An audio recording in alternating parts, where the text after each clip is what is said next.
ஒன்று ராஜாக்களின் புஸ்தகம் 17வது அதிகாரம். ஒன்று ராஜாக்களின் புஸ்தகம் 17வது அதிகாரம் அதனுடைய 1வது வசனத்தை நைட்டில் வாசித்தா நல்லா இருக்கும். ஒன்று ராஜாக்கள் 17:1. கீலேயாத்தின் குடிகளே, திஸ்பியனாகிய எலியா ஆகாபை நோக்கி, என் வாக்கின்படியே அன்றி இந்த வருஷங்களிலே பனியும் மழையும் பெய்யாதிருக்கும் என்று இஸ்ரவேலின் தேவனாகிய கர்த்தருக்கு முன்பாக நிற்கிற நான் அவருடைய ஜீவனை கொண்டு சொல்லுகிறேன் என்றார். கரங்களை உயர்த்தி ஒரு விஷயம் கூட ஹல்லேலூயா. நல்ல தெரிந்த வேத பகுதி, அது ஊழியர் கூட்டங்கள்ல அதிகமாக பிரசங்கிக்கப்படுகிற ஒரு சப்ஜெக்ட்.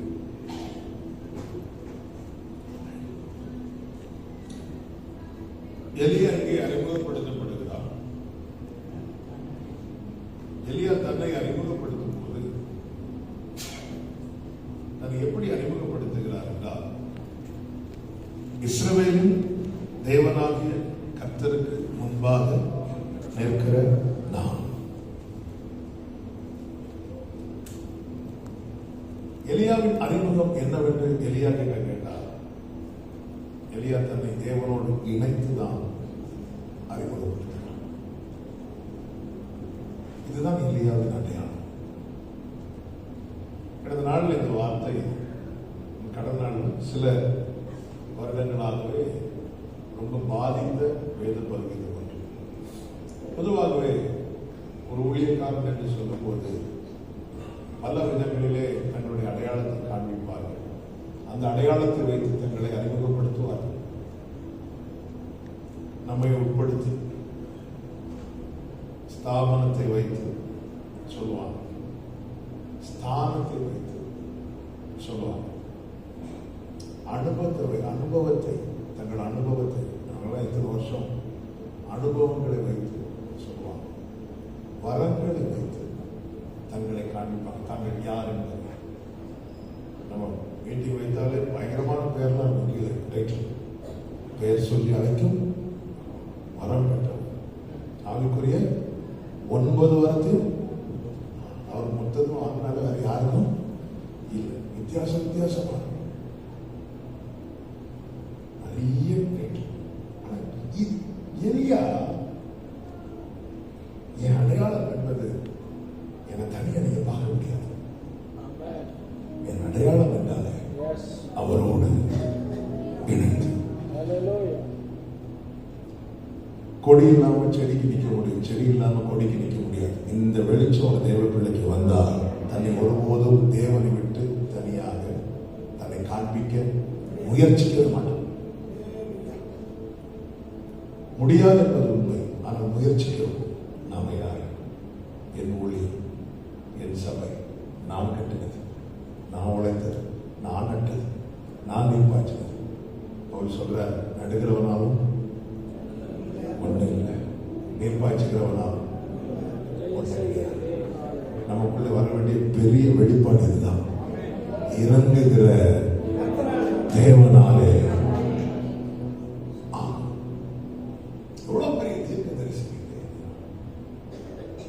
உன் அடையாளம் என்ன?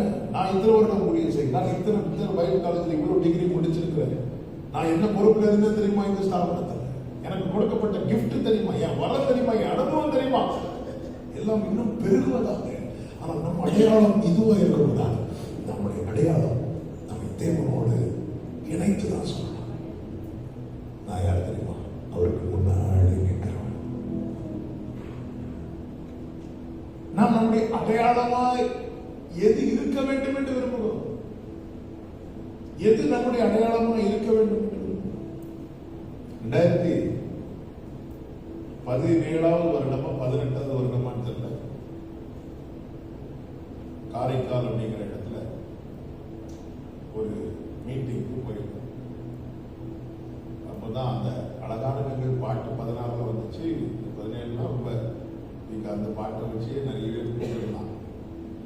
டைட்டிலே எப்படி போடுவாங்க? அழகான கண்கள் பாடல் ஆசிரியர் எப்படி போடுவாங்க? பாடவே தெரியாது, அது வேற. ஆனால் போடுறது நம்மள பெரிய பாட்டு வாத்தியார் மாதிரி. அப்போ அந்த மீட்டிங்ல சொல்லுது, ஆண்டவர் வந்து நமக்கு ஒரு அடையாளத்தை வச்சிருப்பாங்க அப்படி சொல்லி யூத் மீட்டிங்ல பயங்கரமா அப்படி சொல்லிட்டு எனக்கு ஆண்டவர் ஒரு பாட்டை கொடுத்து கொண்டு வந்தாங்க பார்த்தீங்களா? இதே மாதிரி உங்களுக்கு ஒரு அடையாளத்தை வச்சிருப்பாங்க. பிரிச்சு பண்ணிட்டு போய் உட்காந்தாச்சு. உட்காந்து ஆவியானவர் பயங்கரமா போராட ஆரம்பிச்சாங்க. என்ன சொல்றது? ஆண்டவரே, ஜனங்களுக்கு ஒரு உற்சாகம் வரட்டும்னு சொன்னார். பாட்டுனால நீங்க நிக்கல, அழகாரங்கள் பாட்டுனால நீங்க நிக்கல, அந்த அழகாரங்கள் பார்த்ததுனால நீ நிக்கல. தேவன் நமக்கு சிலவற்றை கொடுப்பார். அதை வச்சு அதனால நாம் இது தேவனுக்கு பிடிக்காது. நமக்கு கிடைக்கப்பட்ட தயவு போவாஸ் சிந்தவிட்ட கதிரல்ல, அந்த கதிரை நமக்காக சிந்தவிட்ட போவாஸ். போவாஸ் சிந்தவிட்ட கதிரை பார்க்கும்போது ரூத் கதிரை தனக்காய் சிந்தவிட்ட போவாஸை பார்க்கிறார். மோவாபிய ஸ்திரீ என்கிற அடையாளம் மாறி இப்பொழுது போவாஸின் மனைவி என்கிற அடையாளம்.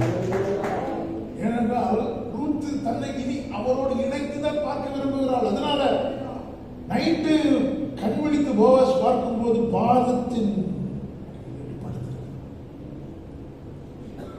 இனி அடையாளமே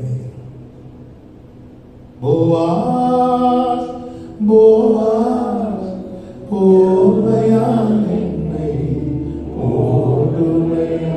கதிர் பொறுக்க திரள் கூட்டம், போவாஸோடு இணைந்து நிற்க ஒரே ஒருவர். என் அடையாளம் எதுவா இருக்கணும்னு அறியப்பட விரும்புறேன்னா என்ன தனியா யாரும் சொல்லக்கூடாது. என்னை குறித்து ஒருத்தர் பேசும்போது ஆண்டவர் இணைச்சுதான் சொல்லணும். நம்மை குறித்து பேசும்போது ஆண்டவர் இவன் அவருடைய, இவன் அவருடைய. யோசுவா புஸ்தகத்தை ஆரம்பிக்கும் போது யோசுவா யாருக்கு சொல்லப்பட்டிருக்கிறது என்றால் மோசேயுடைய ஊழியக்காரன், நூனின் குமார் மோசே ஊழியக்காரன். ஆனா யோசுவா ஓட்டத்தை முடிக்கும் போது வேதம் சொல்லுகிறது கர்த்தருடைய ஊழியக்காரனாகிய யோசுவா. சில அடையாளங்கள், சில அறிமுகங்கள் நமக்கு ஒரு ஆரம்பமாய் தான் இருக்க வேண்டுமே தவிர நம்முடைய ஓட்டம் முடிக்கும் போது எது சக்சஸ்ஃபுல் லைஃப்னா ஆண்டவரோடு இணைந்து அவருடைய வழிகள். இவ்விதமாய் நீ என்னுடையவதானா. எலியா தன்னை அப்படிதான் அறிமுகப்படுத்துகிறான். கர்த்தருக்கு முன்பாய் நிற்கிற நான்,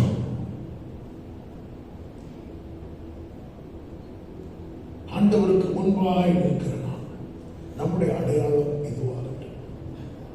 நம்ம பார்க்கலாம், நாம் எப்படி அறியப்பட விரும்புகிறோம். இவள் தேவனுடையவன், இவள் தேவனுடையவள். யோவான் ஸ்நானனை பார்த்து கேட்டார்கள், நீதான் மேசியாவா என்று. நம்மளை பார்த்து யாராவது நீங்க தான் இயேசுவான்னு கேட்கிறீங்களா?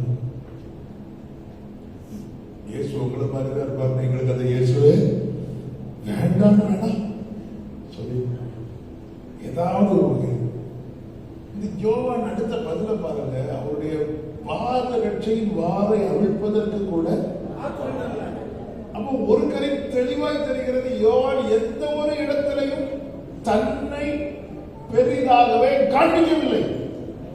நீ யாரு கேட்டா யோவான் சொல்றாரு, அண்ணாந்த தீர்க்கதரிசி. நான் இப்படி ஒண்ணு சொல்லல, நான் அவருடைய சத்தமா இருக்கிறேன். கேட்கிற வாய்ஸ் டோன் என்னுடைய டோன், ஆனா பேசுறது செயல்படுகிறது எல்லாமே அவர். அவர் எவ்வளவேனும் பெருகவும் நான் எவ்வளவேனும் சிறுகவும். யோவான் எந்த அற்புதமும் செய்ய, அவனுடைய வஸ்திரம் பார்க்கவே வித்தியாசமா தான். அவன் ஆகாரமும் பெரிய விசேஷம் கிடையாது. அவன் இருக்கிற இடமும் வனாந்தரம். ஆனால் அவனை தேடி ஃபாரின்ல இருந்து ஆட்கள் ஹையர் அபிஷியல்ஸ் வராங்க. அவங்க வந்ததும் அவங்களுக்கு பொன்னாடெல்லாம் போடல. காத்து மில்லியன் பாம்பு குட்டி கிடைக்கிறார். சர்ச்சை விட்டு யாரும் போக இன்னும் தேடி வராங்க.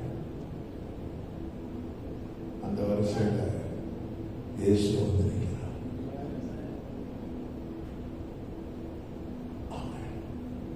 ஏன்னா அவன் வெளிப்படுத்துறது ஃபுல்லா கிரைஸ்ட், வெளிப்படுத்துறது பேசுறது ஃபுல்லா அவரை பத்தி. அவர் எனக்கு பின் வந்து மேன்மேல் உள்ளவர். பாரு, நீ நான் செய்யற ஊழியத்தை நீ பெருசா பார்க்கற, அவர் வந்துட்டாரு வைய. நீங்க தன்னை அவரோடு இணைத்து இணைத்து இணைத்து இணைத்து அவர், நீ சகரியாவின் மகன் தானே சொல்ல, நீ மேசியாவான்னு கேட்கிறான். நாம வாசிக்கிற வேதத்தை இந்த உலகம் என்னைக்கு நம்ம வாசிக்க போகிறது? பைபிள் எல்லாரும் கையிலும் கொடுக்கப்படவில்லை, ஆனால் கொடுக்கப்பட்டவர்களுக்கு முன்பதாக ஒரு கூட்டத்தை கர்த்தர் வைத்திருக்கிறார். மோசே மலையிலிருந்து இறங்கும் போது கையிலே வார்த்தைகள் அடங்கிய கற்பலைகள் எழுதப்பட்டிருக்கிறது. ஜனங்கள் மோசே முகத்தை பார்த்தார்கள். அந்த முகத்துல பிரகாசம், கையில பைபிள், முகத்துல பிரகாசம். இப்பொழுது ஜனங்கள் மோசே கூப்பிடுறாரு, வாங்க. அவ்வளோ பேரும் மோசைக்கிட்டு வந்தார். இது யாத்திரா 34.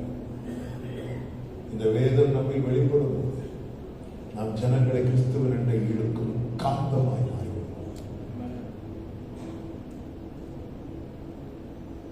இப்போமே அப்போ நான் என்ன ஆண்டவரோடு இணைத்து சொல்லணும்னா, நான் இணைந்து இருக்கணும். அது உம்மோடு செலவிடும் ஒவ்வொரு நிமிடம் வீணாக போகாதையா, என்னை நலவானாய் மாற்றுமையா.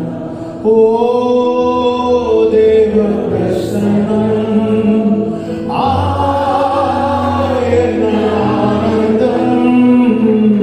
ஆகாயம் கொண்டு செல்வரே. அல்லேலூயா. ஆமென். பிரசங்கம் குறிப்பெடுக்கிறதுக்காக மட்டும் பைபிள் திறக்கிற அனுபவம் நம்ம ஊழியத்தில் பிஸியான வந்துடும். நம்ம விடுறோம் அப்படிங்கிறது முதல் அடையாளம்.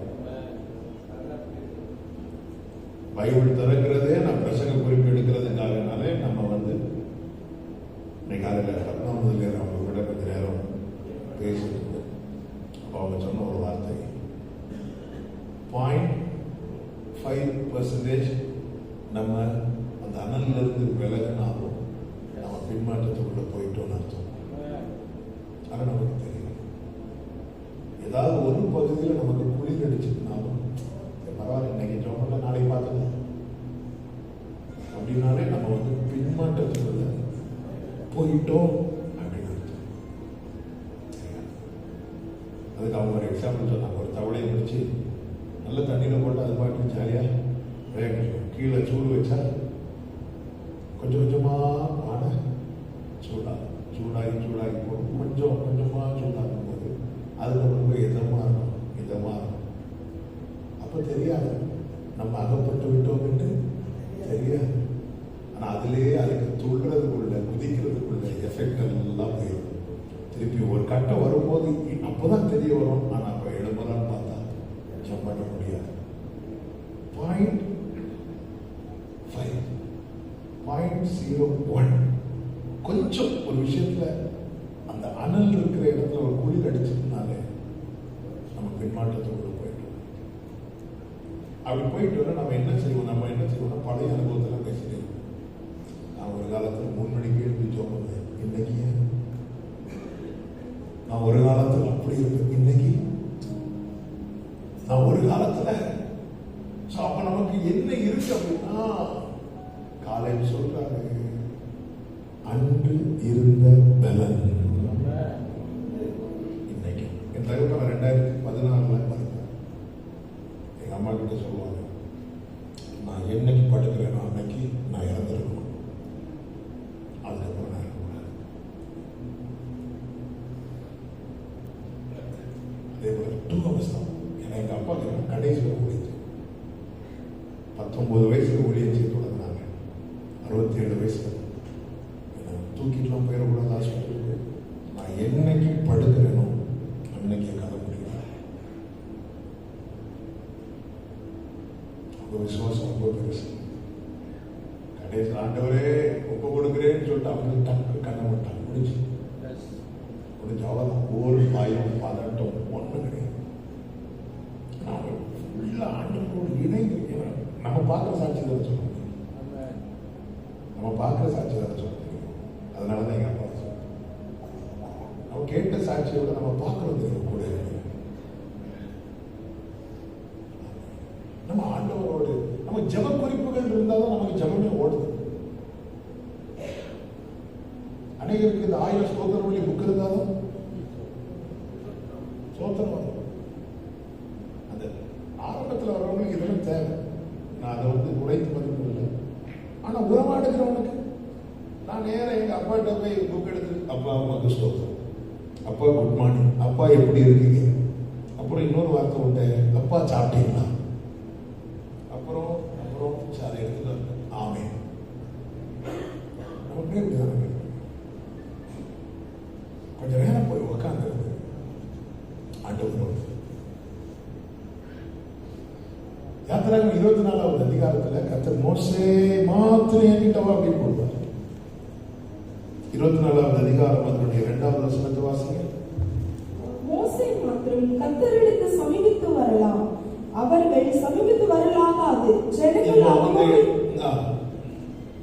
ஜனங்கள் அவனோடு கூட ஏறி வர வேண்டாம் என்றார். இப்போ நமக்கு என்ன தோணும்னா, ஆண்டவரே எல்லாரையும் தானே ரத்தத்தால் பண்ணிட்டீங்க, எல்லாரையும் தானே சிவந்த சமுதிரத்தின் வழியா நடத்திட்டு வரீங்க, அப்ப மோசைய மட்டும் வான்னு சொன்னது பட்சபாதம் தானே அப்படி நம்ம கேட்க தோணும். ஏன் மோசையை மாத்திரம் கூப்பிடுறாங்க? அநேக காரியங்கள் உண்டு. அதுல ஒரு காரணம் என்னவென்றால், யாத்திராகமம் 20வது அதிகாரம் அதனுடைய 19வது வசனம் 18-19 சொல்லப்பட்டிருக்கிறது. ஜனங்கள் எல்லாரும் இடி முழக்கங்களையும் மின்னல்களையும் எக்கால சத்தத்தையும் மலை புகைகிறதையும் கண்டார்கள். அதை கண்டு ஜனங்கள் ஏதாவது ஒண்ணு வித்தியாசமா பார்த்தா இந்த ஜனங்க என்ன பண்ணுவாங்களாம்? பின்வாங்கலாம். அடுத்து அவங்க சொல்ற வார்த்தை பாருங்க. மோசேயை நோக்கி, நீர் எங்களோட பேசும், தேவன் எங்களோட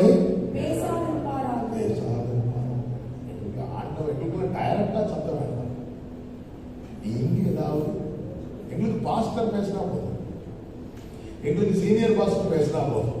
ஆண்டவர் எங்க கிட்ட பேசுறது. ஏன்னா சீனியர் பாஸ்டர் நம்ம உடக்கலாம் முடியாதுன்னு சொல்லலாம். ஆண்டவர்கிட்ட ஒண்ணு பண்ண முடியாது. சீனியர் பாஸ்டர் பேசினா இருந்து சேர்ல தூங்கலாம். ஆண்டவர் பேசினா ஆண்டவர் பார்த்து, மோசே நீ மாத்திரம் வா, நீ மட்டும் வா. நல்லா புரிஞ்சுக்கோங்க, என் ஆண்டவர் பேசுகிறவர், அதே நேரத்தில் கேட்க விரும்புகிறவரோடு மட்டும் தான் பேசுவார். ஒரே ஆலயத்துல தான் ஏலியும் இருந்தான், சாமுவேல் இருந்தான். ஏலி சூப்பர் சீனியர், சாமுவேல் பிள்ளையாண்டான். ஆண்டவர் பேசுற போது நாலாம் பெரிய தலைவர்கிட்ட தான் பேசுவேன். இல்லை, அவர் வேற, அவர் வேற. கேட்க விரும்புகிறவன் ஒரு நாள் விசுவாசியா இருந்தாலும் அவனோடு பேசுகிறவன் தானே ஆண்டவன். அதே சர்ச்சு அதே இடத்துல ஒரு தன் ஸ்தானத்தில் படுத்துக் கொண்டார் என்று இருக்கிறது. ஏலி தன் ஸ்தானத்தில் படுத்துக் கொண்டார். சாமுவேல் கூப்பிடுற சாமுவேல் தெரியல, ஏன்னா இதுவரை சத்தம் கேட்டு பழகல. நேரம் கூப்பிடுறது ஏலிக்கு தெரிஞ்சுட்டு கூப்பிடுறது யாரு? கர்த்தர். உண்மையில அந்த இடத்துல என்ன இருக்கணும் தெரியுமா? ஏலி இருதயத்தில் அடிச்சிருக்கணும். ஆண்டவரே, அடுத்தவங்க இருக்கிறவங்க பேசுறீங்க, எதுனால மன்னிச்சுட்டு என்கிட்ட பேசுறீங்க ஆண்டவரேன்னு சொல்லணும். இது ஏலிக்கு தூக்கம் முக்கியம். சாமுவேலே, இனி கூப்பிட்டான்னா சொல்லு, அடியேன்னு கேட்கிறேன், அதாவது என் பக்கம் இனி.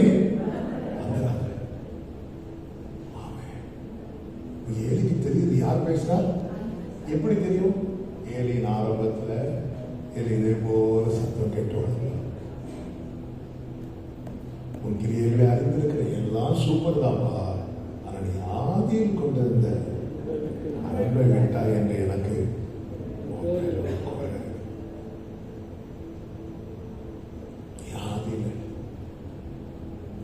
ஆதி என்பெல்லாம் பாதியாயிட்டு மீதி எங்கேன்னு ஆண்டவர் தெரியல. நமக்கு ஆண்டவருக்கு இடையே இருக்கிறது. நம்ம இதை கான்சென்ட்ரேட் பண்ணா இன்னொருத்தங்க குற்றம் நமக்கு கண்டிப்பாக தெரியாது.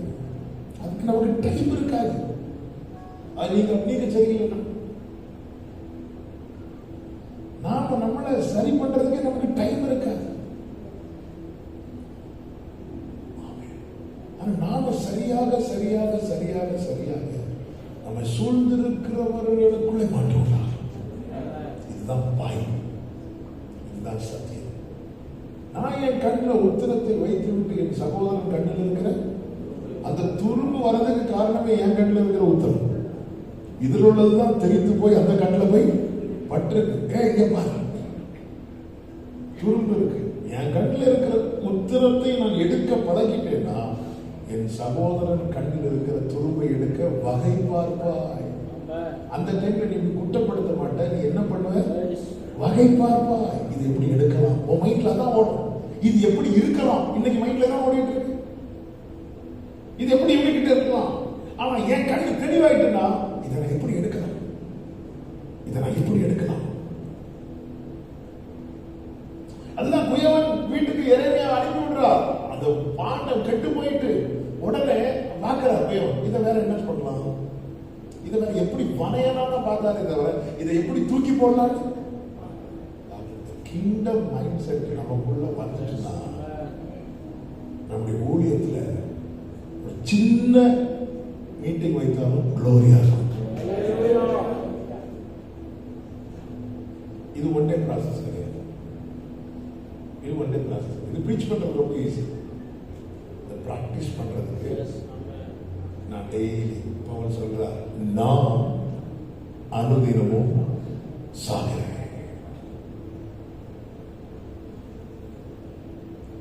மோசே மாத்திரம் வாழ்ந்துட்டாச்சு. மோசே போறாரு. வேதம் சொல்லுகிறது யாத்திரை 24 15-16 வாசி. மோசே மலையின் மேல் ஏறின போது ஒரு மேகம் மலையை மூடிட்டு, மேகம் மலையை மூடிட்டு கர்த்தருடைய மகிமை சீனாய் மலையின் மேல் தங்கி இருந்தது. மேகம் 6 நாள் அதை மூடி இருந்தது. 7ஆம் நாளில் அவர் மேகத்தின் நடுவில் இருந்து மோசேயை கூப்பிட்டார். கவனிச்சீங்களா? மோசே வான் கூப்பிட்டு உட்கார வச்சுட்டு கர்த்தர் ஹலோ சொன்னது எத்தனாவது நாள்ல? நமக்கு எல்லாமே 1 மணிக்குள்ள முடியும். என்னுடைய 10 ரிக்வெஸ்ட் முடியும். முதல் ரிக்வெஸ்ட் கொஞ்சம் இழுப்போம், இந்த காரியத்தை எப்படி செய்யும். அடுத்து 2வது 3வது குறிப்பு வரும்போது டைப் ஆகும். எல்லாம் இருக்கா ஸ்தோத்திரம் பண்ணி முடிச்சிடும். ஸ்தோத்திரம் இந்த காரியத்துக்காக. அதாவது எனக்கும் தேவனுக்கு இடையே இருக்கிற கான்வர்சேஷன் டைம் செட் பண்றது நானா இருக்கக்கூடாது, அவரா இருக்கணும். சர்ச்சை அப்படி இல்லை. சர்ச்சை நம்ம எல்லாமே ஒழுங்கு ரவமா பண்ணணும். இல்லைன்னா மைக் எடுத்தா நாளைக்கு தான் சாயங்காலம் விடியற்காலமாகி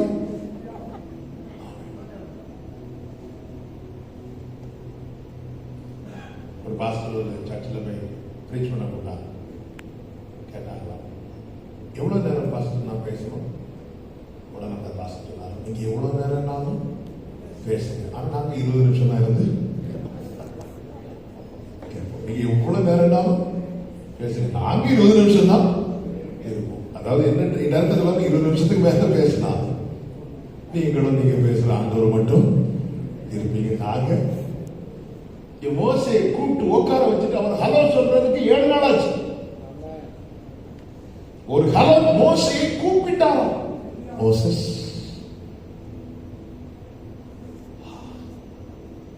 சர்ச்சில் ஒரு பொண்ணு வந்து என்கிட்ட கேட்டாங்க, எனக்கு ஏன் 1 hour ப்ரே பண்றது கஷ்டமா இருக்கு. அவளை நான் கூப்பிட்டு சொன்னேன், இப்ப நம்ம 1 hour நம்ம ஒரு ஆளுக்கு ஃபோன் ட்ரை பண்றோம், அட்டன் பண்ணலாம் அல்லது நாட் ரீச்சபிள் வருது. இது அர்த்தம் உள்ளதா? அல்லது ஒருத்தங்களுக்கு நம்ம ஃபோன் பண்ணி 2வது ரிங்லே அவங்க எடுத்துட்டு ஹலோ அப்படி சொல்றாங்கன்னா எது அர்த்தம் உள்ளது?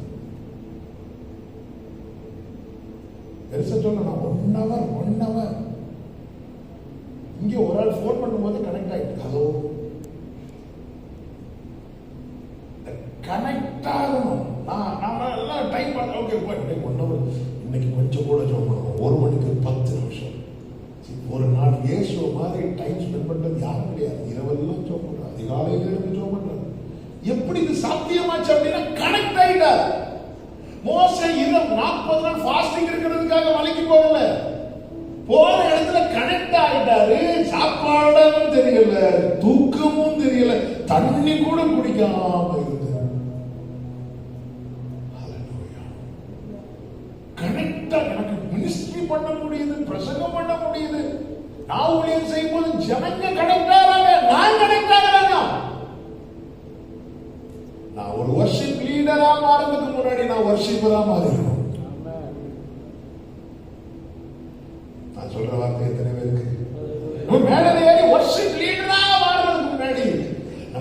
மேய்ப்பரா மாறிட்டோம்னா அவர் நம்மள லீடர் ஆக்கிடுவார்.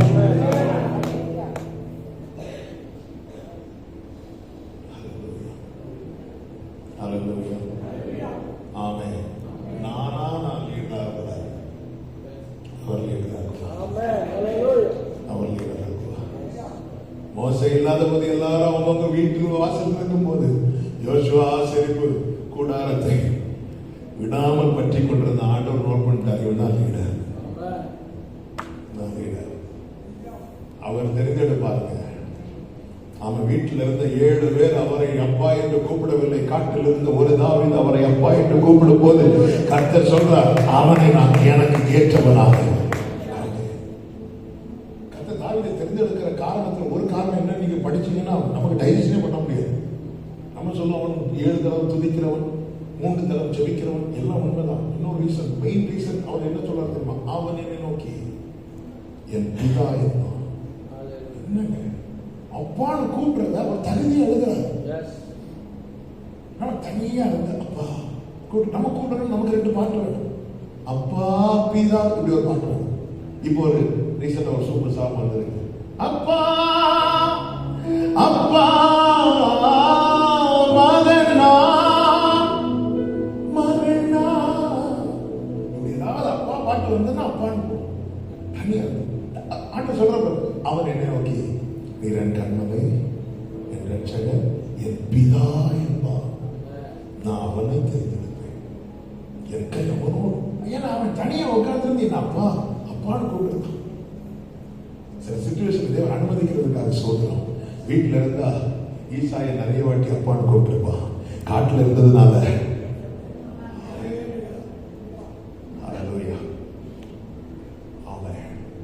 நம்ம ஆண்டவரை எல்லா உறவுகளுக்கு மேல வச்சுட்டோம்னு வைங்களேன். யாவேஸ் இறக்கும் போது துக்கத்தோடு பெற்ற 2 தாயார் சொன்னாலும் தன் சகோதரர்களுக்குள்ளே யாவேஸ் கனம் பெற்றவனாக இருந்தான். ஏன்னா எந்த ஒரு காரியத்துக்கும் யாவேஸ் தன் சகோதரர்களிட்ட போய் நிக்கல, இஸ்ரவேலின் தேவனை நோக்கி பார்த்தான். உறவு மோசே போயிட்டாரு, மேகம் ஓடிட்டு டைம் ஸ்பெண்ட் பண்றது. 31 கடைசியில நான் மோசே கிட்ட ஆண்டவர் பேசி முடிச்சதுக்கு அப்புறம் மோசே புறப்பட ரெடி ஆகிறார். 32:1 சொல்லப்பட்டிருக்கிறது, மோசே வர தாமதித்ததை கண்டு 40 நாள் உள்ள இருந்துட்டு வர்றார். ஜனங்க இங்க தடுமாற ஆரம்பிச்சிட்டாங்க. இதே மோசே 40 வருஷம் எகிப்துல இருந்தார், அப்பவும் காணாம போனார். யாராவது மோசே குறித்து கவலைப்பட்டாங்களா?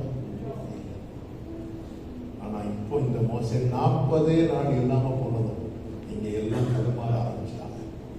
நம்மை ஜனங்கள் தேடாததுக்கு காரணம் அவர்கள் தேடும்படியாய் நாம. நான் இருந்தாலும் எங்க சபையில ஒண்ணுதான், நான் இல்லைனாலும் எங்க சபையில ஒண்ணுதான் இருக்கக்கூடாது. அப்படி இருக்கிறதுக்கு ரீசன் தான் ஒரு மோசே 40 வருஷம் மறைந்திருந்தான். அக்கா தேடல, அண்ணன் தேடல, ஒருத்தருக்கு நன்மை செய்தாங்களோ அவன் தேடல, யாரும் தேடல. ஆனா அதே மோசே 40 நாள் கொஞ்சம் மறைந்திருந்த போது மோசைக்கு என்னாச்சும் தெரியல, மோசைக்கு என்னாச்சும் தெரியல. அவ்வளவுதான், எல்லாம் குழம்பிட்டாங்க. அங்க ஆர்வம் உண்டு, பிரியாம உண்டு. ஆனாலும் மோசைக்கு என்னாச்சும் தெரியல. எங்க இருக்கிற இடத்துல ஒரு தாக்கத்தை நம்மால உண்டாக்க முடியாது.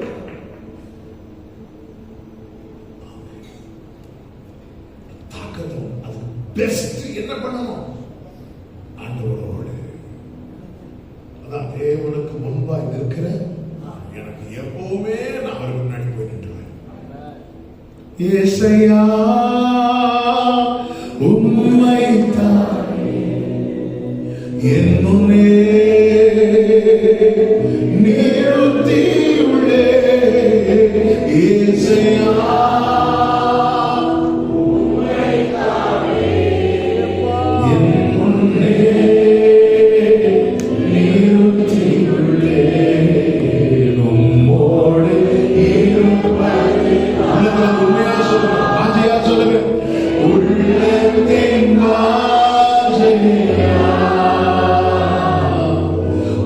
சித்தம் செய்வதெல்லாம்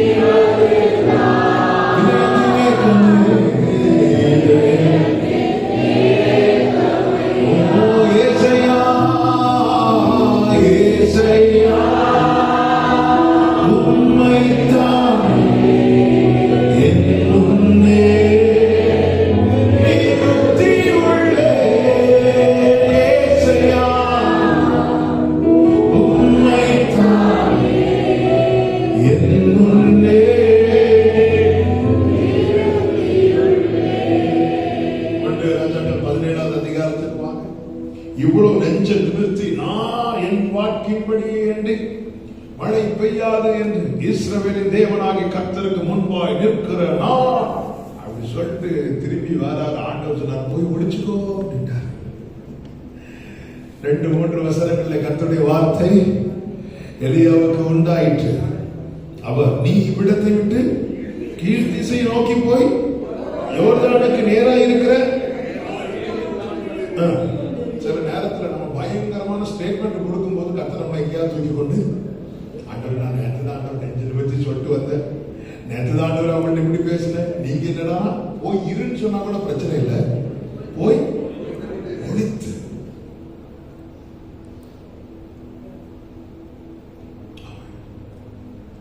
ஆண்டவரோடு இணைந்திருக்கிறவன் வாழ்க்கையில எதை எப்ப செய்ய வேண்டும் என்பது அவருக்கு தெரியும்.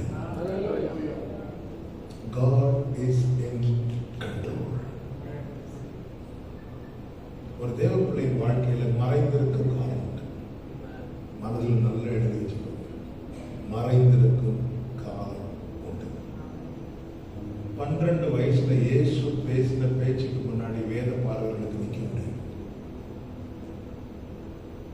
ஆனா 18 வருஷம் அவளை இதெல்லாம் மறைத்து வைத்திருந்தார். 30 வயசுல இயேசு திரும்ப பிரசங்கத்தை ஆரம்பிக்கிறார். அதே பிரசங்கம் 12 வயசுல அவர் செய்த போது சர்ச்சில் இருந்த சீரியஸுக்கு பதில் சொல்ல முடியும். அவன் பிரசங்கம் பண்ற கிஃப்ட் என்பது இருக்கு. ஆனா கர்த்தர் 18 வருஷம்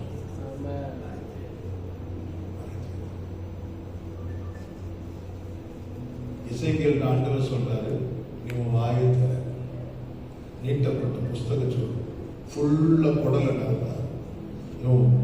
இசைக்கேல் எங்க தட்டினாலும் வாயில தின்ன வரும், வசனம் வரும். 3வது அதிகாரம் கடைசியில் சொல்றார், நீ ஊமையான இருப்பாய், நாவை திறக்க, அப்பதான் பேசுறேன்.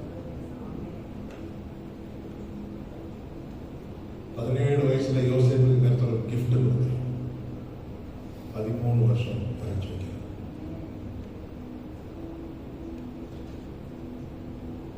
மறைந்திருக்கும் காலம் உண்டு, மறைந்திருக்கும் காலம் அவசியம்.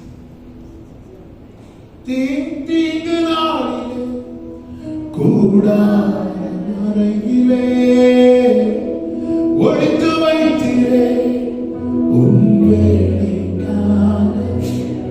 தாவீது யுத்தத்துல கர்த்தர் தந்த ஜெயத்தை மட்டும் பாடவில்லை. ஒரு சங்கீதத்திலே பாடுகிறார், யுத்த நாளில் நீரின் தலையை மூடினீ. சங்கீதம் 144 நினைக்கிறோம். யுத்த நாளில் நீரின் தலையை மூடினீ. சத்துருக்களுக்கு மேலாக என் தலையை உயர்த்தினதை பாடுறார், மூடுறதை பாடுறார். நமக்கு இந்த மூடுறதை பாட்டு வராது. யுத்த நாளில் நீரின் தலையை மறைத்து வைக்கிறார்.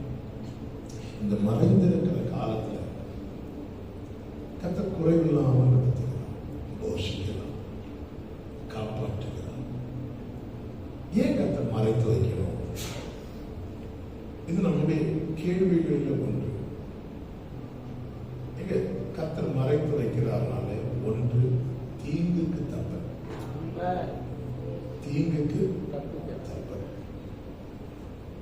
இயேசு கிறிஸ்துவை பிடிக்க வந்த போது இயேசுவை மறைந்து போனாங்க பைபிள். நம்மை கர்த்தர் மறைத்து வைக்கிறார். பக்கத்தில் 1000 விழுந்துச்சு, வலது புறத்தில் 10000 விழுந்தது. கர்த்தர் நம்மை மறைத்து வைக்கிறார். இரத்தத்துக்குள்ள மறைக்கிறார், கிருபையில மறைக்கிறார்.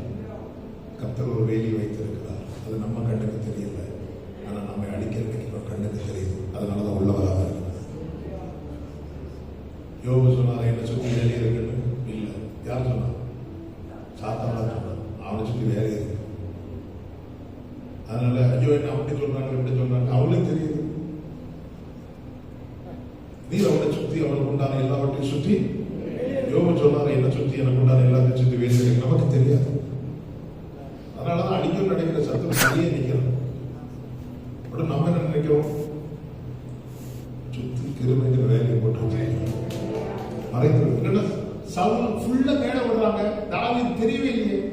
தாவீதுக்கு சவுல தெரியும் வஸ்திரத்தை, ஆனா சவுலுக்கு தாவீது ஏன் மறைச்சாங்க?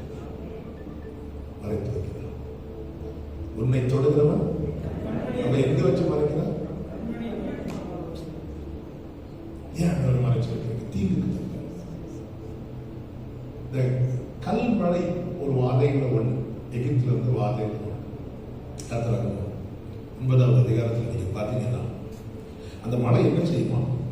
வெளியே இருக்கிற எல்லாவற்றையும் அழித்து வெளியின் மரங்களை எல்லாம் முறித்து போட்டது என்று 9:25 சொல்லப்பட்டிருக்கிறது.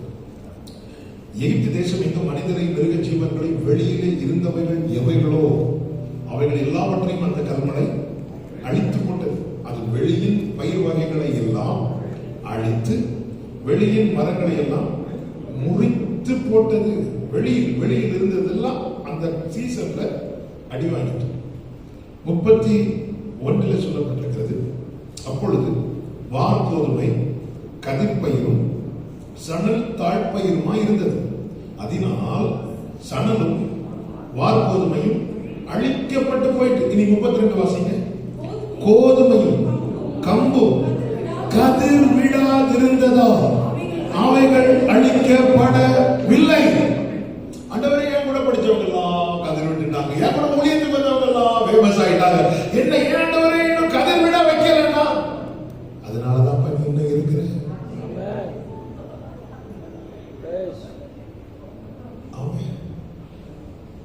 நான் சொல்றது துன்மார்க்கனுடைய வாழ்க்கையை பார்க்கும்போது எனக்கு அவங்க மேல பொறாமை வந்துச்சு. யார் சொல்றா? அவங்க திடீர்னு வளர்றாங்க, அவங்களுக்கு ஒண்ணும் இல்லை. ஆனா நான் கால்கோர் என் கைகள் எல்லாம் கழுவுனதுக்கு அப்புறம் டெய்லி கட்டி இது எனக்கு ரொம்ப கஷ்டமா இருந்துச்சு. அதனால நான் அவங்களுக்கு முன்பா எப்படி இருந்தாலும் மிருகம் போல இருந்தேன். ஒரு ஆமை சொல்ல மாட்டேன், கை தூக்க மாட்டேன். என்ன பிரசனம் எப்படி சொல்லுங்கன்னா, உமக்கு முன்பாக ஒரு நாள் பார்க்கிறேன், நேற்று வரை நல்லா இருந்தவன் இன்னைக்கு இல்லை. ஒரு நிமிடத்தில் அவன் பாழாய் போய்விட்டான். ஆனால் காலை தோறும் பாதிக்கப்பட்டான், நாள்தோறும் தண்டிக்கப்பட்டான். நான் இன்னும் இருக்கிறேன் சொல்லிட்டு கடைசியில் என்ன சொல்லி முடிக்கிறார் தெரியுமா? எனக்கோ தேவனை அண்டிக் கொண்டிருப்பது. லைஃப் சூப்பரா இருக்காண்டவரே. ஹல்லேலூயா. மெதுவான தென்றல் கொடுங்காற்றாய் மாறி அடித்த வேளையிலும் எனக்கு இடைவிடவில்லை. ஒன்று மறைத்து வைப்பது தீங்குக்கு தப்ப, இன்னொன்று பழக்கு வைக்கணும், பக்குவப்படுத்தணும். பழக்கு வைக்கணும். கோலியாத் ஓடு தாவீது பண்ண யுத்தம் மட்டும்தான் எல்லாருக்கும் தெரியும். ஆனா காட்டுல யாருக்கும் தெரியாம கர்த்தர் சிங்கத்தை வந்து கரடி வைக்க ட்ரைனிங் கொடுக்கணும். சில நேரத்துல நம்ம கஷ்டம் யாருக்காவது தெரியுமான்னு தோணும். இல்ல, ட்ரைனிங் பீரியடை யாரும் பார்க்கணும். இப்போ மேட்ச் நடக்குறீங்களா, ஃபுட்பால் மேட்ச் கிரிக்கெட் மேட்ச் நடக்குது. அவங்க 1 month கிட்ட அந்த கிரவுண்ட்ல போய் ட்ரைனிங் கொடுப்பாங்க. யாருக்கும் அலோடு கிடையாது. அந்த மேட்ச் அன்னைக்கு எல்லாம் டிக்கெட் வாங்கிட்டு என்ன பண்ணுவாங்க? சுத்தி இருப்பாங்க. ட்ரைனிங் பீரியட் வந்து ட்ரெயினரும் யாரு ட்ரைனிங் தான் அவங்கதான். ஒரு விஷயம் இங்க வந்துச்சு, இதை வந்து இன்னொரு நாள் போஸ்ட் அடிக்க விட்ட மாட்டாங்க. தாவீது தான் சொல்லணும். மறைந்திருக்கும் காலத்தில் நடந்தது நம்முடைய நாம் சொல்லுகிற சாட்சி. வெளிப்படுத்தும் காலம் வரும்போது நடப்பதை மற்றவர்கள் சொல்வார்கள். சிங்கத்தை கரடிய அடிச்சதை தாவீது அண்ணன் கூட வந்து சொல்ல மாட்டான். சில டைம்ல நம்ம மீட்டிங்கு நாம போஸ்ட் அடிக்க வேண்டியது. நான் ஒரு விஷயம் சின்ன வந்துச்சு, ஒரு விஷயம் கரடி வந்துச்சு, கர்த்தர் தப்பு வைத்தார். எப்போ கோலியாத்தை அடிச்சுட்டு உள்ள என்றாகிறாரோ, இப்ப ஸ்திரீகள் பாட ஆரம்பிக்கிறாங்க. சவுல் கொன்றது 1000, தாவீது கொன்றது நாள் வரும். அவன் அங்கே உதிக்கிற ஒளி நடத்துல ராஜாக்கள் நடந்து வருவாங்க. எத்தனை பேர் நம்புறீங்க? என்னை மறைத்து வைத்து பழக்க வைக்கிறார். என்னை மறைத்து வைத்து பழக்க வைக்கிறார். என்னை மறைத்து வைத்து பழக்க வைக்கிறார். இன்னைக்கு நம்ம சொல்றதுக்கு வேலை கிடையாது. இந்த தாவீது கண்டிப்பா சகோதரர்கள் சொல்லியிருப்பாங்க.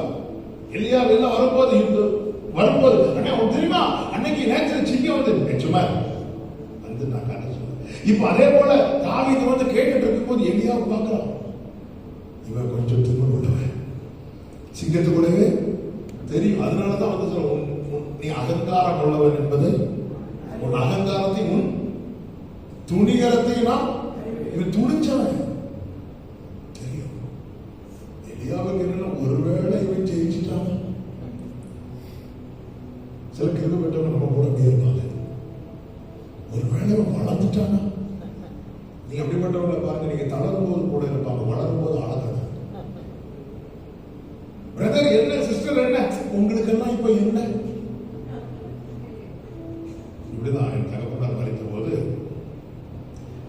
ஒரு போதர் வந்து பயங்கரமா என்கரேஜ் பண்ணார். ரொம்ப ஆறுதலா இருந்துச்சு. 4 monthsல கிருபை நல்ல சர்ச்சை வந்து ஆண்டவர் கேட்ட வச்சார். 1 year கூட பில்டிங் லெவலே மாறிட்டு அவர் திடீர்னு பார்க்க வர இப்படி பார்த்துட்டு என்ன அப்படி பார்த்துட்டு ஒரு சிரிப்பு இல்லை. அவர் தளர்ந்துட்டார். தளர்ந்து ஜோமன்ல கூட்ட ஜோம் கூட பண்ணாம அப்படியே போறாரு. அப்பதான் தெரிஞ்சது நல்ல கிருபை பெற்றவங்க. நீங்க தளரும்போது வந்து ஆறுதல் சொல்லுவாங்க. திடீர்னு கண்ணுக்கு முன்னாடி வளர்ந்துட்டீங்க.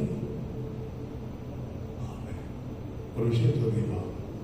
நம்முடைய வளர்ச்சியில ஒரு % கூட பொறாமைப்படாத ஒரே ஒருத்தர் தான் நம்மை வளர்த்தது. யாரும் ஏதாவது ஒரு வகையில் ஏதாவது ஒரு விதத்தில் காட்டியிருப்பாங்க. இயேசு மட்டும்தான் என்னை விசுவாசிக்கிறவன் நான் செய்வதை விட என்ன மனசு.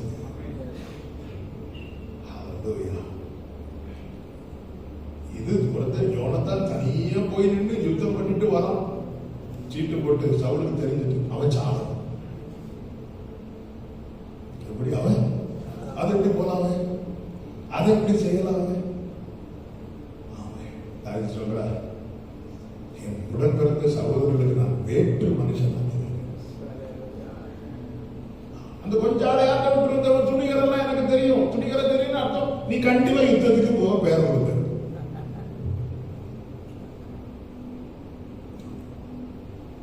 அதனாலதான் தாவீது சொல்ற சவுலுடைய வஸ்திரத்தை கூட போட்டு பழக்கம் கிடையாது. ஆனா பின்னாட்கள்ல தாவீதுடைய ஒரு ஃபிங்கர் கூட யுத்தம் பண்ண கிடையாது. அதுதான் இடத்துல கைகளை யுத்தத்துக்கு என் விரல்களை போருக்கும் பழக்க வைக்கிறேன். என் கண்மலையாகிய கர்த்தருக்கு இந்த மறைந்திருக்கும் காலம் மிக மிக அவசியம். மிக மிக அவசியம். யாக்கோபின் வாழ்க்கையில் ஒரு மறைந்திருக்கும் காலம் 20 வருஷம் ஏசா கண்ணிலே காட்டல. வீட்டுல இருந்து போகும்போது கோலும் கையுமா தான் போறான். அவ ஏசா கண்ணுக்கு முன்னாடி என்ன பிக்சர் இருக்கு? இந்த யாக்கோபு எப்படி இருப்பான்? கோலும் கையுமா தான். 20 இயர்ஸ்க்கு அப்புறம் கர்த்தர் யாக்கோபு வெளியே காட்டுறாங்க. வெளியே காட்டும் போது கோலும் கையுமா போன 2 பரிவாரத்தோட நிற்கிறாங்க. ஏசா அப்படி பார்க்கலாம். கர்த்தர் எனக்கு கொடுத்தது.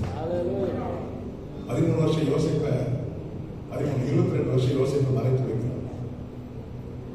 போகும்போது எப்படி பார்க்கறாங்க சகோதரர்கள்? யோசிப்ப அடிமையா கையில விலங்கு போட்டு பார்க்கறாங்க. யோசிக்கப்பட்ட கஷ்டமா இவர்களுக்கு தெரியாது. தேவ பிள்ளைகளை நீங்க தெரிந்தெடுக்கப்பட்டவங்கன்னா சில புகைப்பட போட்டுருவாங்க.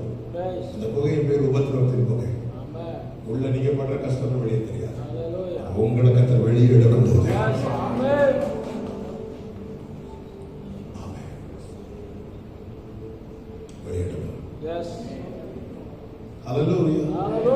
தீங்கு நாளிலே கூடார மறைவிலே ஒழித்து வைத்தீரே உன்மேலே கண்மலையிலே என்னை உயர்த்தி வைத்தீரே துதிக்கும்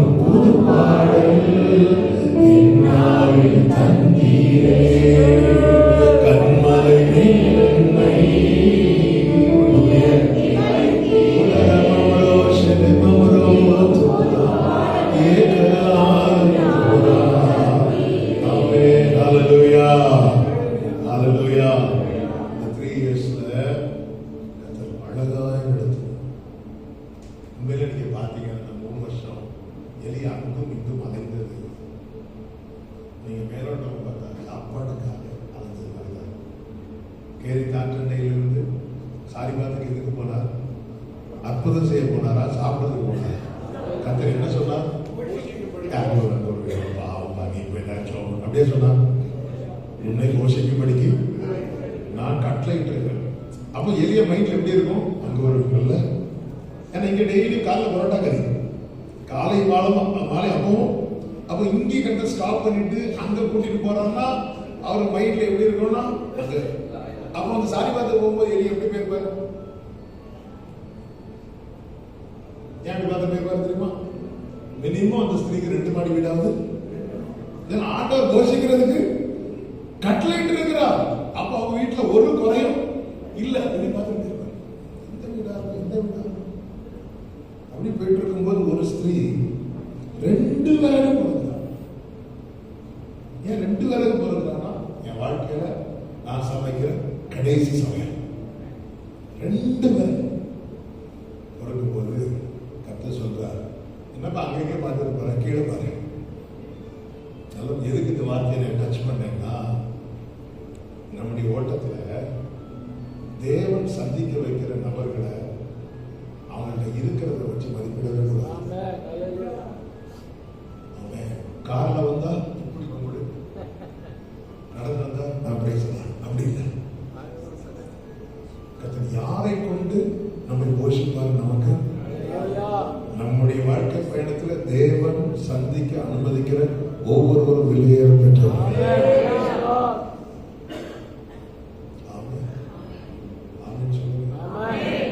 தேவன் பாருங்க, தேவன் அப்படிதான். காண ஒரு கல்யாண வீட்டுல யாரெல்லாம் இருந்தாங்க சொல்லுங்க, சும்மா சொல்லுங்க, உங்களுக்கு தெரியும் சொல்லுங்க.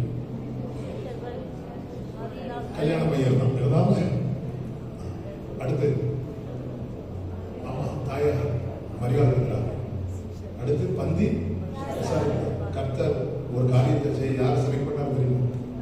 அந்த வீட்டில் இருக்கிறதே மதிப்பு குறைஞ்சவங்க அவங்களாம் தெரிஞ்சது.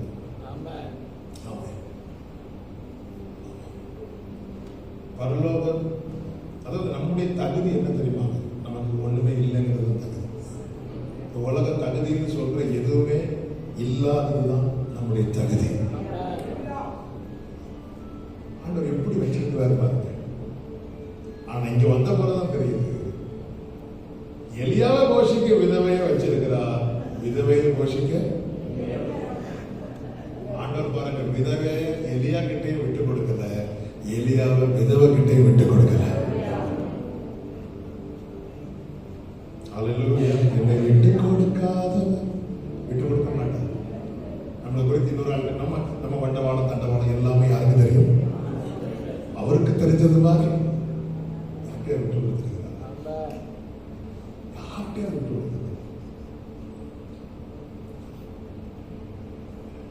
பவுல் சொல்றார், பாவிகளில் பிரதான கர்த்தர் அனனியா கிட்ட என்ன சொன்னார்? இவன் நான் தெரிந்து கொண்ட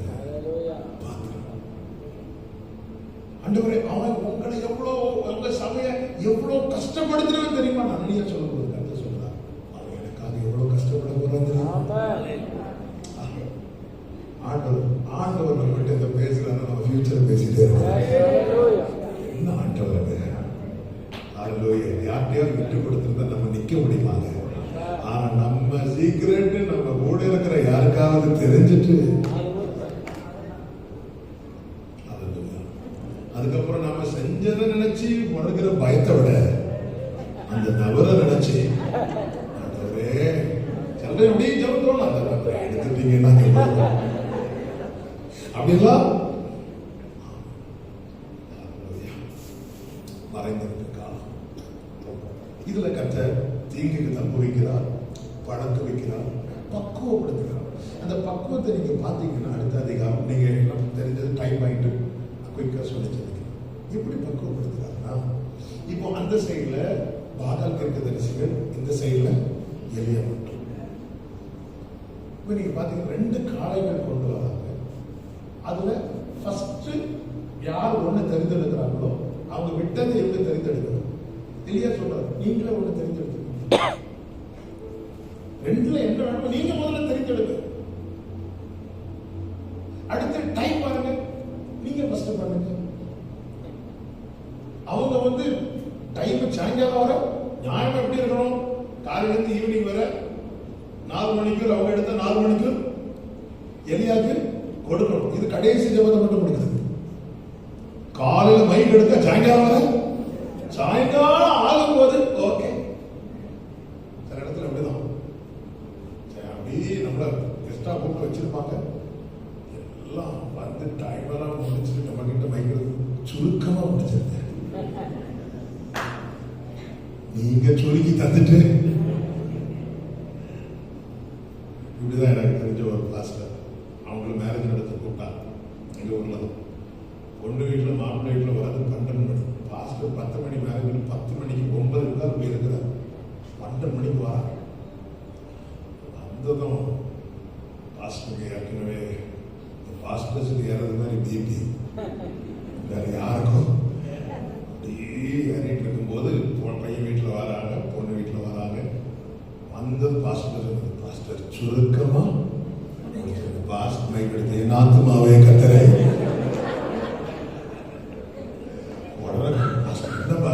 இதுக்கு மேல எனக்கு சுருக்கிறதுக்கு தெரியாது. அது எடுத்தது என் ஆத்துமாவே. பாருங்க, 2 காலம் நம்ம கிட்ட ஆப்ஷன் இருந்தா எது பெஸ்டோ அதை நம்ம எடுத்து வச்சிடலாம். எடுத்து வச்சுட்டு என்ன பக்குவம் வெயிட் பண்றா இதுலதான் எல்லாத்தையும் விட்டு கொடுக்குது. செலக்ட் பண்றதுல அவங்கள்ட்ட விட்டு கொடுக்குது. டைம் எல்லாத்தையும் விட்டு கொடுத்தா ஆண்டவர் மட்டும் விட்டு கொடுக்குது. எல்லாத்தையும் விட்டு கொடுக்குது. எல்லாத்தையும் விட்டு கொடுக்குது. ஆண்டவர் மட்டும் விட்டு கொடுக்குது. ஆனால் கர்த்தருக்கு முன்பாக இருக்கிறார். என்ன வேணாலும் எடுத்துட்டு போங்க, ஆண்டவர் விட்டு கொடுக்குது. சொல்ற பாருங்க, 17வது அதிகாரம் அதனுடைய 21வது வசனம். அந்த பிள்ளையின் மேல் 3 தரம் குப்புற விழுந்து தன் தேவனாகிய கர்த்தாவே 18:22. அப்பொழுது எலியா சகல ஜனத்தண்டைக்கும் வந்து, நீங்கள் எந்த மட்டும் 2 நினைவுகளால் குந்தி நடப்பீர்கள்? கர்த்தர் தெய்வமானால் அவரை பின்பற்றுங்கள், பாகால் தெய்வமானால் அவரை பின்பற்றுங்கள் என்றான். கர்த்தர் தெய்வமானால், பாகால் தெய்வமானால் அவரை அதன் அர்த்தம் என்ன? கர்த்தர் கொடுக்கிற கனத்தையும் மகிமையையும் என்ன ஆனாலும் பரவாயில்ல, எலியா கர்த்தருக்கு முன்பாக நிற்கிறவன் வேற யாருமே கொடுக்க மாட்டான். கர்த்தர் தெய்வமானால் அவருக்கு நான் செலுத்துகிற கனம், அவருக்கு நான் செலுத்துகிற மகிமை, அவருக்கு நான் செலுத்துகிற ஸ்தோத்திரம். அது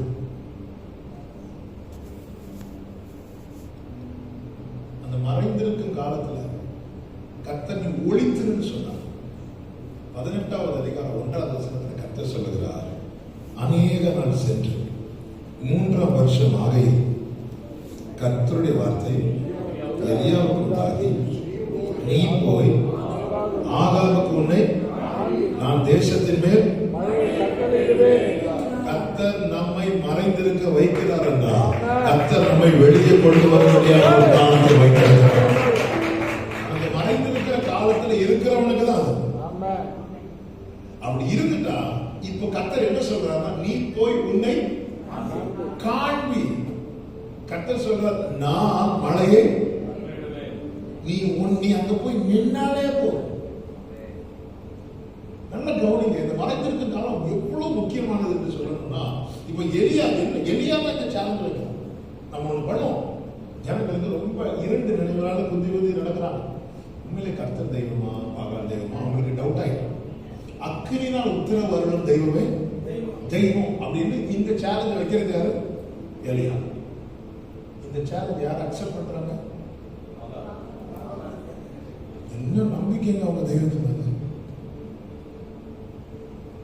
அவங்க தெய்வத்தால முடியாதுன்னு தெரிஞ்சிருந்தா இவங்க என்ன பண்ணிருக்க மாட்டாங்க, அக்செப்ட் பண்ணிக்க மாட்டாங்க. அப்ப அவங்க தெய்வத்தின் நாமத்தை சொல்லி என்ன நடக்குமோ அதை சேலஞ்சா வச்சிருப்பாங்க. ஏங்க நமக்கு முடியாத ஒண்ணு நம்ம கிட்ட சேலஞ்சா வைக்கும்போது நம்ம அக்செப்ட் பண்ணுவோமா?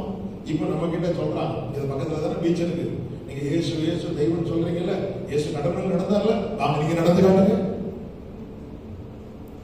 எத்தனை பேர் போவோம்? நம்ம வீட்டுல இருந்து கடலை சொல்லுவோம். இந்த சேலஞ்ச் அவங்க அக்செப்ட் பண்றாங்க. அது அர்த்தம் என்ன? அதாவது ஒரிஜினல் எதுக்குனாலே டூப்ளிகேட் உண்டு. மோசையின் கோல் கீழே போடப்பட்ட போது அது எதுவா மாறிச்சு? நாம இருந்து அந்த வீடியோ எடுத்து வெளியே போட்டுருக்கோம். ஆனா பார்வன் சிரிச்சான். இது அவனுக்கு ஒரு மேட்ரு கிடையாது. பார்வன் மந்திரவாதி கையில இருக்கிற அவ்வளவு பேருடைய கோலை எதுவா மாறிச்சு? இங்க மேட்ரு இருக்கு. நல்லா புரிஞ்சுக்கோங்க, ஒரிஜினல் இருக்குன்னா டூப்ளிகேட் இருக்கு.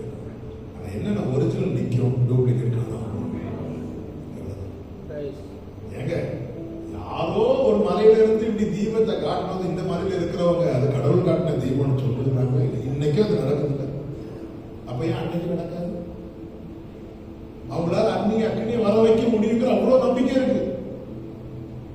அவங்க சேலஞ்ச் அக்செப்ட் பண்றாங்க. எஸ், மோசே ஒருவன் 3 வருஷம் ட்ரைனிங் முடிச்சுட்டு நிக்கிறான். நான் நினைக்கிறேன் அவங்க எல்லாம் ட்ரைனிங்லாம் பார்த்துருப்பாங்க. அதனாலதான் இப்போ அவங்க ஸ்டார்ட் பண்ண ஆரம்பிக்கிறாங்க, ட்ரை பண்றாங்க. ஒரு அசைவு இல்லை, ஒரு அசைவு இல்லை. நம்ம அன்னைக்கு இறக்குறோமே, அன்னைக்கு இப்படி பண்ணோமே, அன்னைக்கு பாகாலி நாமத்தை சொல்லி இப்படி பண்ணும்போது இது நடந்துச்சு, அது நடந்துச்சு. இன்னைக்கு ஒரு எஃபெக்டுமே இல்லை. ஏன் இல்லை? எலியாவின் காலத்து மலையில் இருக்கிறது. தேவனால் உருவாக்கப்பட்டவன் நிக்கிற இடத்துல, அந்த சரௌண்டிங்ஸ்ல அந்நிய வல்லமை செயல்படவே செய்யாது. நம்ம எவ்வளவு உருவாக்குது, நம்ம இருக்கிற இடத்துல அந்நிய வல்லமை. இயேசு கெதரேனா கடற்கரையில காலை எடுத்து வைத்ததும் 6000 பிசாசு வந்தது.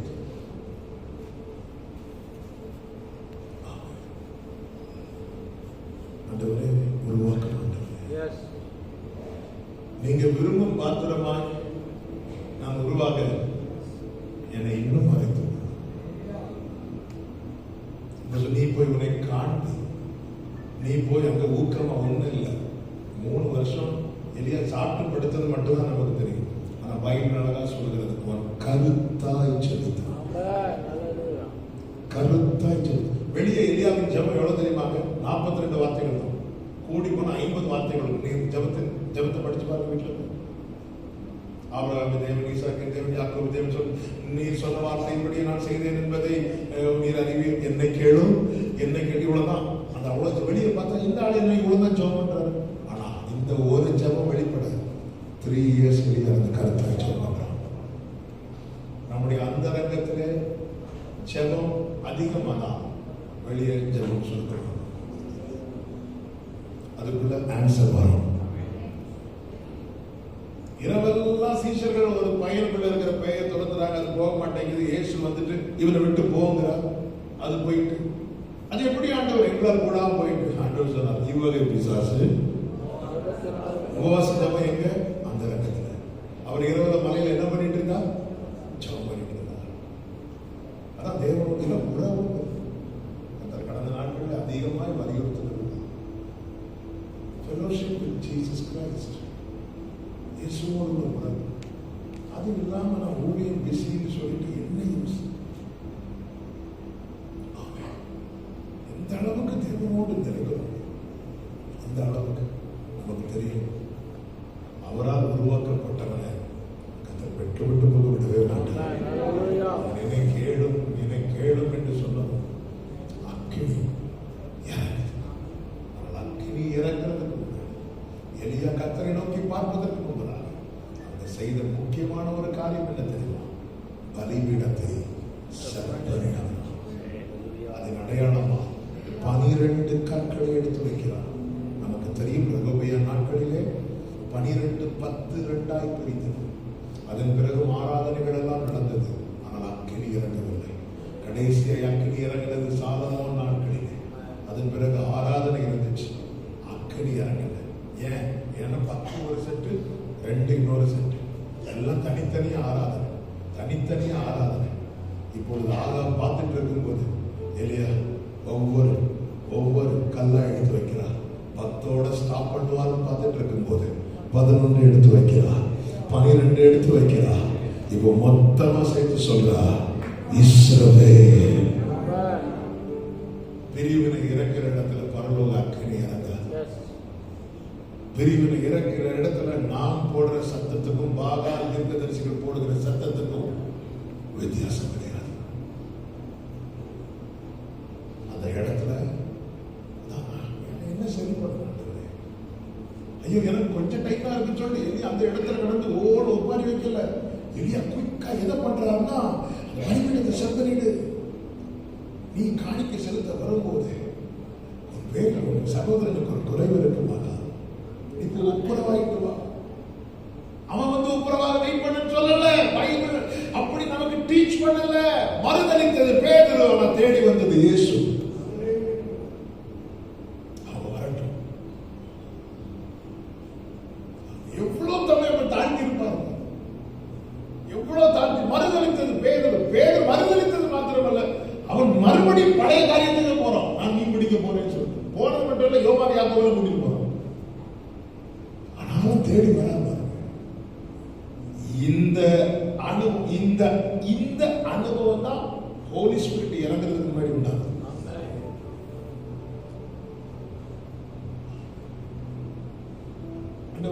இது பிரீச் பண்றது ரொம்ப ஈஸி.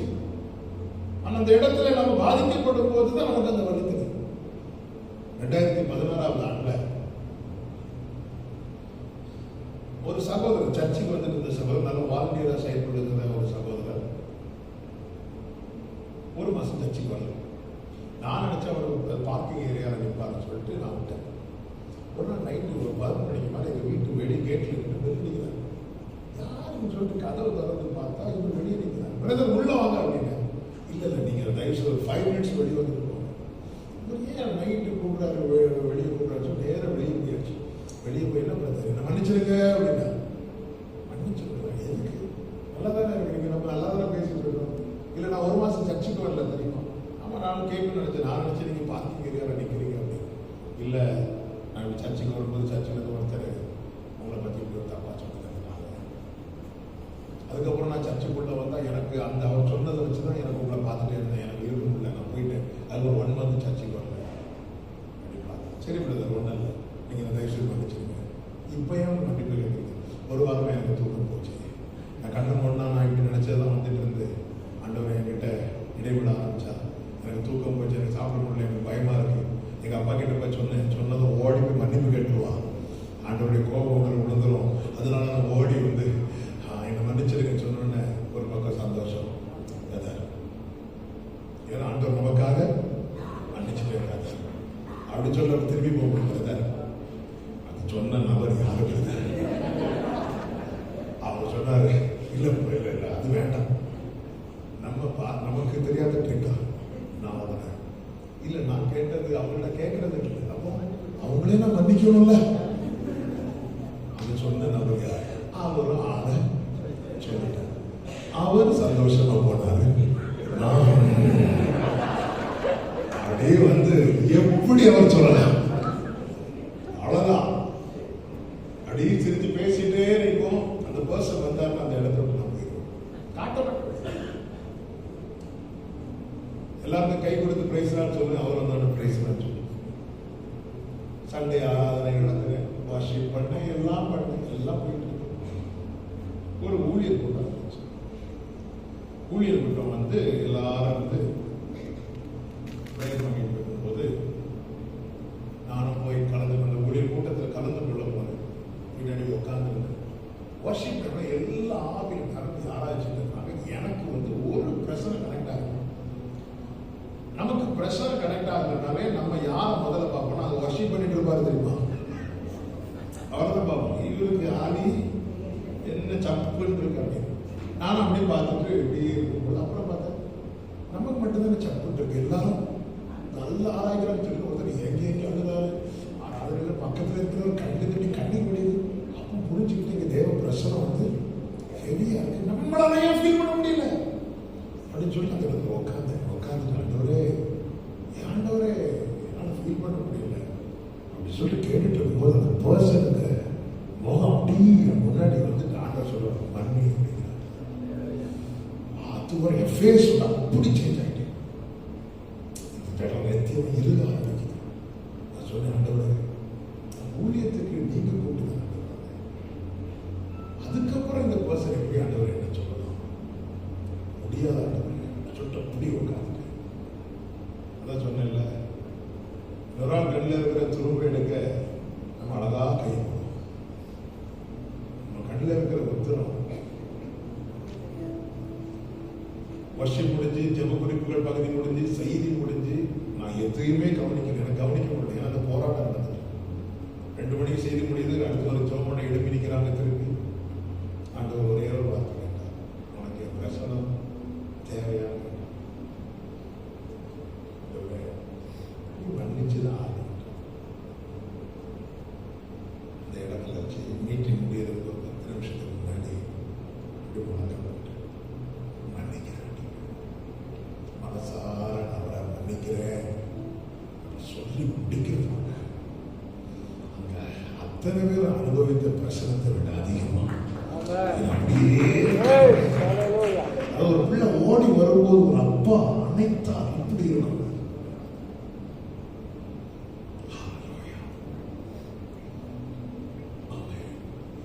அவ்வளவுதான். அதுக்கப்புறம் ஒரு பிரசனை பார்த்தா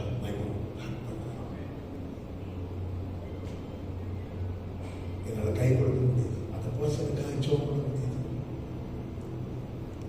அந்த பர்சன் நினைக்கும் போது அந்த நல்லா இருக்கணும்னு மனசால சொல்ல முடியுது. கர்த்தருக்கு மகிமை உண்டாவதாக. இந்த பலிபீட செப்பரேட்டா நம்முடைய ஊழியர் எளிதாயிரும். அவர்களுடைய ரொம்ப கஷ்டப்படும். எல்லாத்துக்கும் போராடும். சின்ன வியாதி மாறதுக்கு பல நாட்கள் போராடிட்டு இருக்கோம். கரெக்டா ஒரு சின்ன காரியம் மாறதுக்கு பல நாட்கள் சொல்றாரு. பலிபீட எங்க வழுங்கின கத்தியை வச்சு ஒரு பழத்தை வெட்டுறதுக்கு கஷ்டப்படும். அந்த கத்தியை தீட்டிட்டா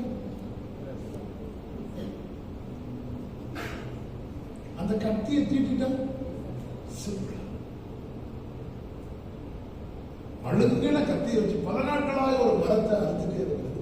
அந்த கத்தியை நல்லா ஷார்ப் ஆக்கிட்டா.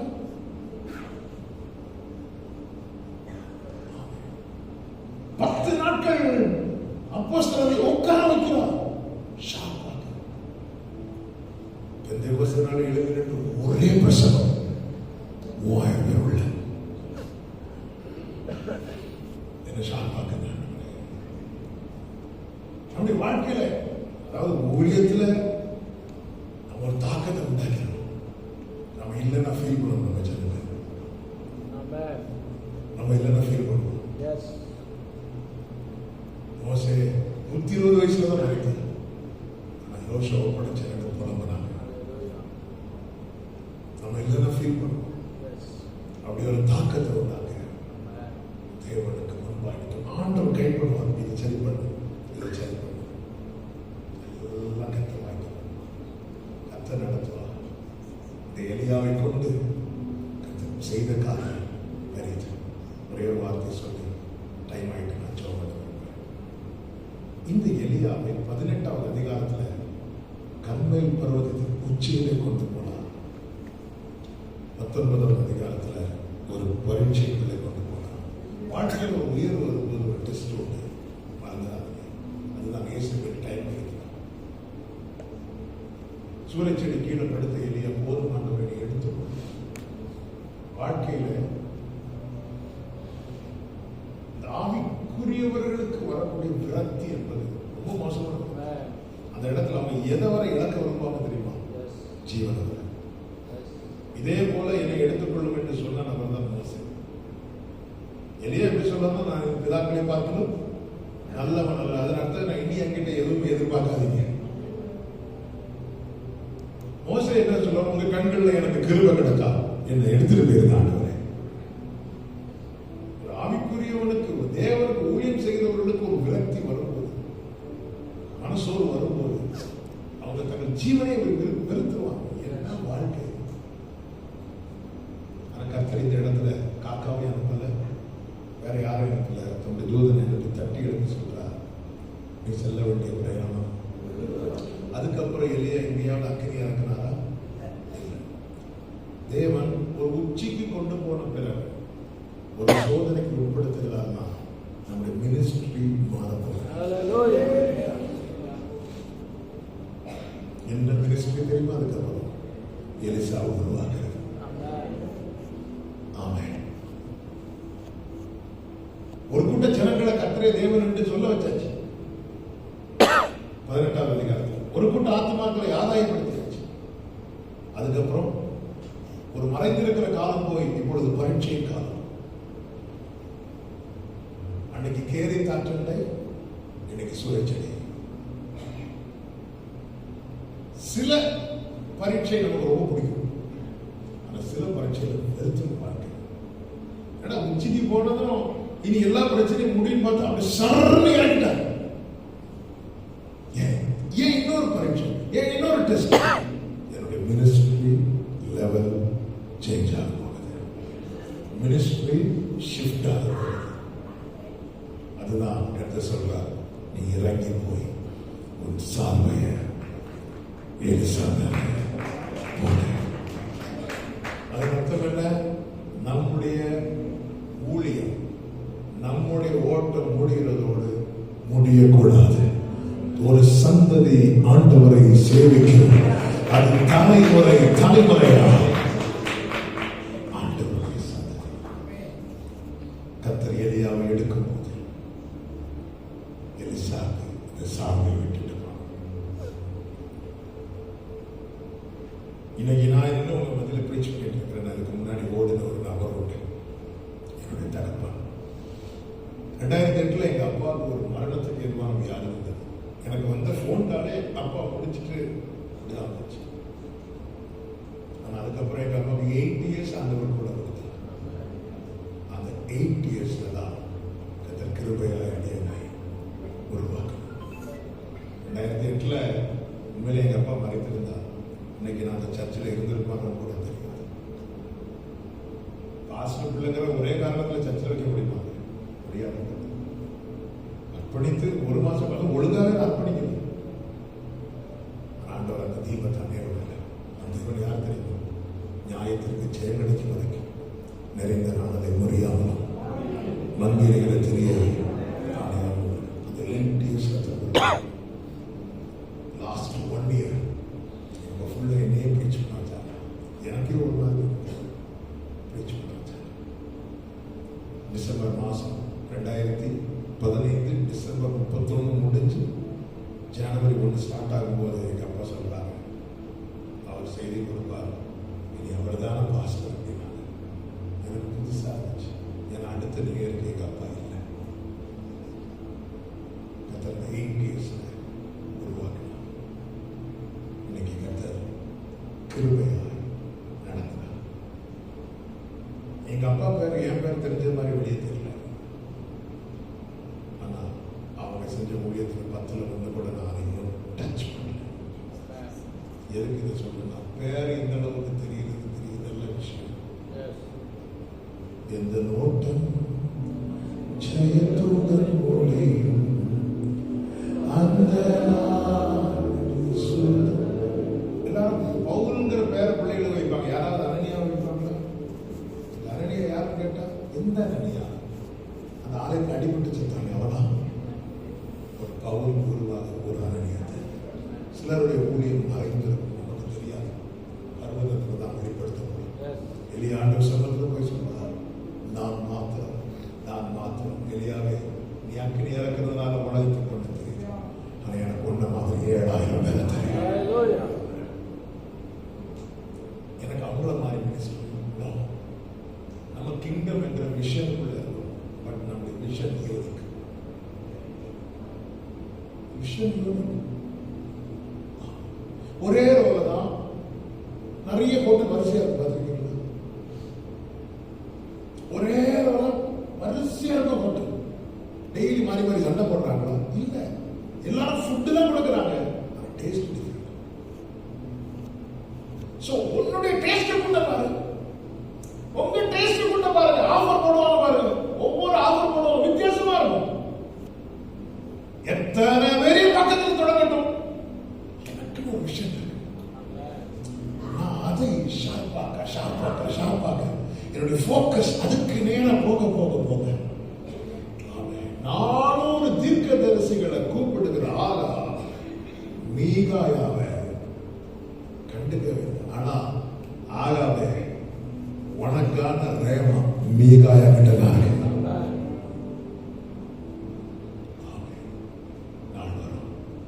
ஜனங்களை கர்த்தரண்டை இழுக்கிறது மாத்திரமல்ல நம்முடைய ஊழியம், எலிசாக்களை எழுப்புவது நம்முடைய ஊழியம். ஆண்டவர் நல்ல ஊழியம் போயிட்டு இருக்கும் போது திடீர்னு ஒரு பரீட்சை, ஒரு லாக் போடுறாரு, அவ்வளவுதான். அந்த இடத்துல சோர்ந்து படுக்காதீங்க, ஊழியம் ஷிஃப்ட் ஆக போகுதுன்னு அர்த்தம். ஆமே, கிரவுண்ட் ஃப்ளோர்ல இருந்த மினிஸ்ட்ரி ஃபர்ஸ்ட் ஃப்ளோர் செகண்ட் ஃப்ளோருக்கு வருதுன்னு அர்த்தம். ஆமே சொல்லுங்க பாப்பா.